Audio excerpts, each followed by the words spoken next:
Ada yang mengatakan Prabowo mau maafkan koruptor. Bukan begitu. Kalau koruptornya sudah tobat, bagaimana tokoh-tokoh agama? Iya kan? Orang bertobat,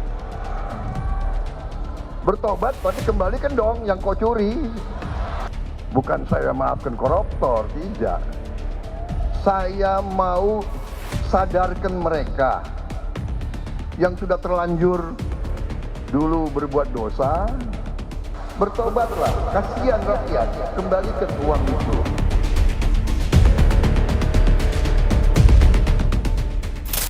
Isu yang menarik dalam beberapa minggu terakhir adalah pidato Presiden mengenai pemberantasan korupsi. Bagi saya, hakikat dari pidato Presiden itu adalah suatu sikap Presiden yang sebenarnya sangat anti korupsi dan betapa dampak kerugian negara dari tindak korupsi itu sangat besar. Oleh karena itu, saya memahami pidato Presiden itu dari sisi bagaimana caranya agar kerugian negara ini tidak terus tergerus oleh tindakan tidak terpuji dari tindak korupsi. Karena itu beliau menyatakan bahwa hal terpenting adalah pengembalian uang negara. Walaupun Pak Presiden mengklarifikasi bukan berarti bahwa pelaku tindak pidana korupsi tidak dihukum, tetapi hanya cukup dengan mengembalikan uang negara. Saya kira apa yang disampaikan oleh Presiden ini betul. Kita harus melakukan pendekatan baru dalam pemberantasan korupsi. Karena penanganan dalam pemberantasan korupsi selama ini terlalu berorientasi kepada penghukuman dan pemenjaraan, tidak pada pengembalian keuangan negara.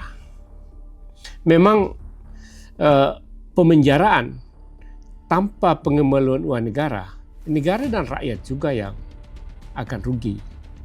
Tetapi sebaliknya, pengembalian uang negara tanpa pemenjaraan juga tidak mendidik, karena kita akan terlalu ramah terhadap koruptor dan juga kita akan terlalu permisif terhadap koruptor. Oleh karena itu memang pendekatan baru ini adalah pendekatan yang pertama, orientasinya adalah pengembalian uang negara, kemudian tidak membiarkan koruptor tidak dihukum dan tidak dipenjara. Yang selama ini sekali lagi orientasinya adalah pemenjaraan. Biaya untuk pemberantasan korupsi yang sangat besar, tapi kerugian negara tidak balik, sangat kecil sekali. Kalau kita lihat tidak banyak keuangan negara yang balik karena dibanding dengan jumlah uang negara yang dirugikan karena korupsi. Karena orientasi pemberantasan korupsi kita adalah terlalu pada penghukuman dan pemenjaraan.